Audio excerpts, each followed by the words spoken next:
There's a reason we don't have direct democracy. There's a reason for that. It's like rule by impulse. People just don't have the expertise for that. You know what rule by impulse is?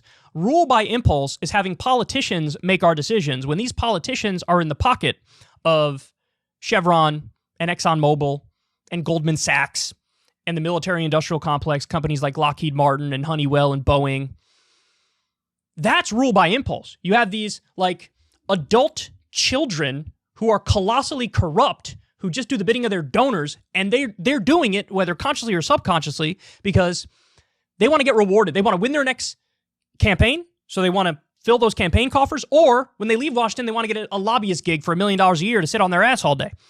So that's rule by impulse. That's rule by impulse.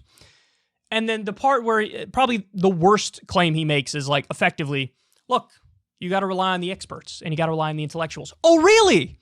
How has that worked out for us so far, to rely on the experts and the intellectuals?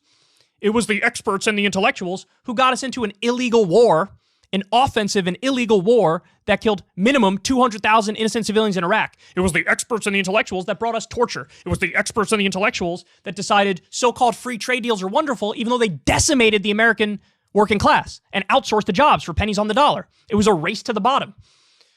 It was the experts who said, tax cuts for the wealthy are great. Deregulation of the marketplace is great, even though that deregulation led to giant market crashes. It was the intellectuals and the experts who were the problem. They were the problem. Because you could be an expert and an intellectual, but you're well-versed in an ideology that is simply incorrect in the sense that it's power-serving against the needs of the people. So you serve power, you serve the status quo, you serve business as usual against the will of the people. You could be super hyper-educated and intellectual and be wrong, So, look, that claim from Jordan Peterson is an elitist claim. That is elitism. We got to rely on the experts and the intellectuals. Actually, I submit to you, they are more of the problem.